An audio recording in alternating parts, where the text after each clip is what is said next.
Hi, welcome to my podcast, Talking Travel with Wendy. I travel the globe interviewing really cool people in small hospitality and tourism businesses. Join me each week as I discover and share something or someone new with you. You can find more at www.travelwithwendy.net. And remember, it's always an adventure when you travel with Wendy.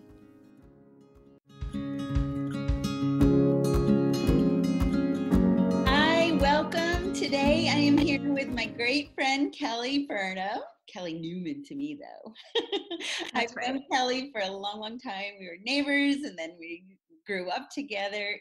She is the owner of Flying Lotus Yoga and Juice Bar, and I'm so happy to have her here today. I'm so glad she agreed to do this podcast and vlog. Welcome, Kelly. Hi, Wendy. Thanks for having me. So we're going to chat today about alternative business strategies during this wonderful season that we're in right now, as well as I am so excited to talk about aerial yoga. Good. Totally wish I was closer so I could be going to some of those classes. I'm launching my first online aerial class on Friday. Oh, that's so exciting. So we'll have some people with hammocks at home. A few of my students have hammocks at home already. Most do not. So we'll have a lot of modifications for people who don't have a hammock. So let's back up a little bit. When did you have the interest and develop passion for yoga? Forever ago. I was about 25 when I was first introduced to yoga. A good friend of mine, we were both teaching at Canton school. She was the health teacher, and I was teaching in 4th grade. I had 2 preschool kids. My husband traveled, and I was always stressed. So to relieve stress, I started running, I started lifting weights, and it was every single thing I did just contributed to more stress in my life. And she said to me one day, Kelly, why don't you just do some yoga? And I laughed at her and I thought, I don't want that. I don't want any of that nonsense. You know, that's too woo-woo for me. So when was that? Like 1995, maybe? Well, in 95, that's when I started learning about yoga too. And I remember even in 95, it was still considered woo. Yeah, really out there. Yeah, really out there. That was actually a religious practice. And I listened to her. I bought a CD, or I guess it was a VHS at that time. And I tried it and I thought, this is nothing. You know, like I'm not even getting my heart rate up. I'm not even sweating. And that was my idea of an exercise. You know, if I wasn't sweating, then I wasn't doing anything. Right. But she kept on me and I kept at it. And eventually, a few years later, we had our 3rd child, and I was still doing it at that time once or twice a week, really just looking for weight loss or a way to stay in shape, you know? Yeah. And now when I look back, I see pictures of me doing yoga with the baby, and then as she became a toddler, and it was somewhere around that time that there was this shift, like it became something that helped me, you know, it helped me maybe to feel centered. Through yoga, I eventually, you know, really got a handle on my anxiety. I was medicated for chronic anxiety, social anxiety, and just this overwhelming feeling of panic all the time. Yeah. Can you hold on just a second? Sure. Sorry. John! I am seriously podcasting! I'll edit all that out. No, leave it in. Isn't that like the way we live right now? But they're out there debating at like volume 10. What the heck, man? He walked by and saw me talking to you. And they're right. This would be, I might leave it in because it's funny. And it's real. It's real life. Okay, so please continue. Okay. So you were struggling with anxiety after pregnancy, and we're looking for ways to just find a center, probably. Yeah, some grounding, some way to really feel like I could take a deep breath. Yeah. You know, and there were days when, you know, that shallow breathing and you're just breathing to live. You're not really taking a breath. You're not really soaking it all in, but you're just living at that surface. Everything's a reaction. Yeah. Yes. And that's where I was. Everything was like a gut reaction.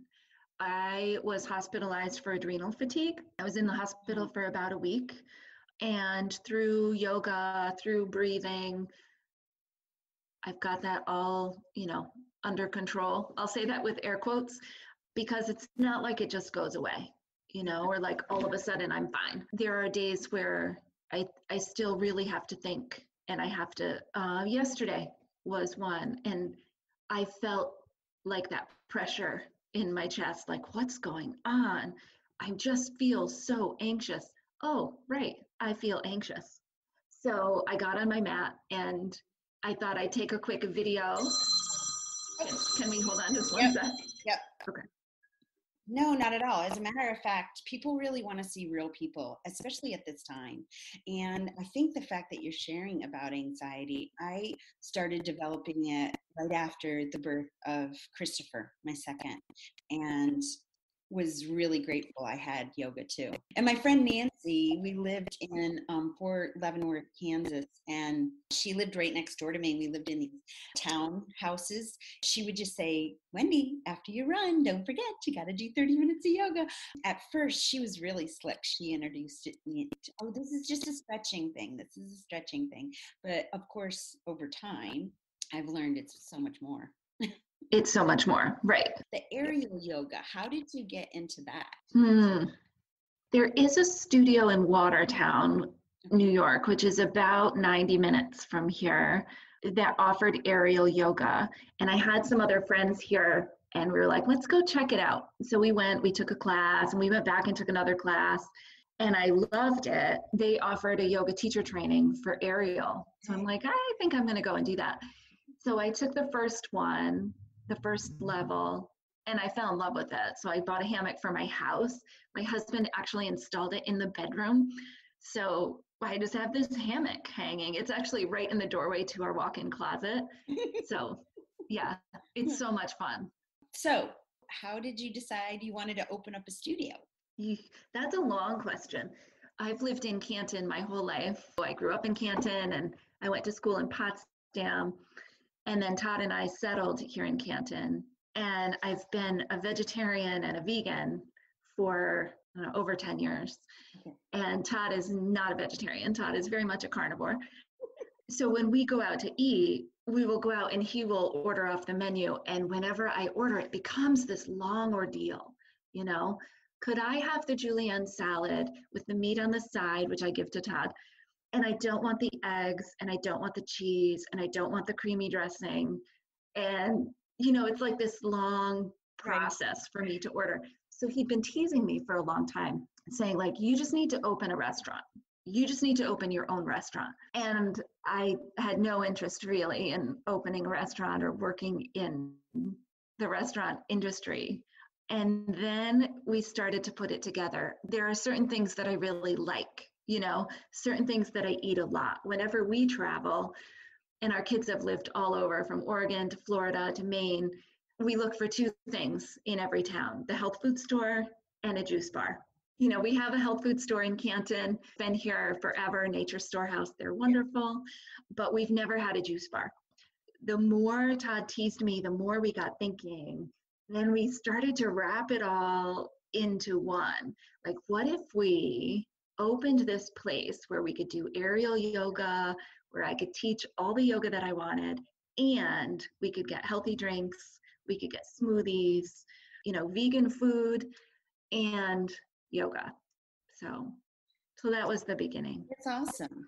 What are you offering right now online for people to still be healthy and have different options? So yoga studios are mandated to be closed, like gymnasiums or fitness centers. They're not allowed to be open right now. In New York State, yeah. So we put all of our classes that we're offering right now into the Zoom format. So I'm doing them live streaming through Zoom. There is an invitation to get into each class. So I'm still really careful. I want people to have signed a waiver. I want to speak to people first and then help them to find the right yoga class. that's right for them. Good. Ashtanga may not be right for everyone, or yin yoga may not be right for everyone. So I'm very available to people if they email. I get a lot of emails, a lot of Facebook messages every day from people looking for yoga at home. What kind should they do? So this week we've got 5 classes, Monday through Friday. Awesome. So we have a yoga teacher training program that started in March. We do 1 weekend a month, and it's pretty intense. It's Friday night, all day Saturday, all day Sunday, but we are going to try and do it online. So I did reopen the juice bar after being home for a week. I opened the juice bar back up. There were only a handful of places that stayed open to serve. People can't come in and sit down and eat, but they can pre-order, come in and pick it up. Yeah, us too in Alabama now. So we have the full menu, everything, they can get all of the juices. We do juices, smoothies, and smoothie bowls. Excellent. And they can order that online. And your website is? At www.flyinglotus.yoga. Awesome. Yeah. So I actually have people call or text in the order. So I can give you our phone number. Texting is great. It's 315-854-1699. And here in the center, we have a number of Reiki practitioners. I want to say we have 5 different Reiki masters that are practicing here. We have a massage therapist, a couple of tarot card readers, an aromatherapist, like a lot of other holistic practices. Yeah. Yeah. So you offer massage services as well. We do. We have 1 massage therapist here. Yeah. I also offer Ayurvedic counseling and consultations. Well, Kelly, I'm so excited for you. This is really exciting. I know we're going to get back on track and, everything's going to be open again. I have faith and hope. Yeah, we have to. We have to have that kind of resilience and fortitude. And maybe it's because we live in the North Country. When we have 6 months of winter, you just have to know that spring is coming. Well, and we're made of hard stuff. We are made of hard stuff, for sure. Well, thank you so much for joining me here today. This has been such a blast, and I hope to do a follow-up sometime this summer. Excellent. Thanks, Wendy. Thanks. Good to see you. You too. You too. All right.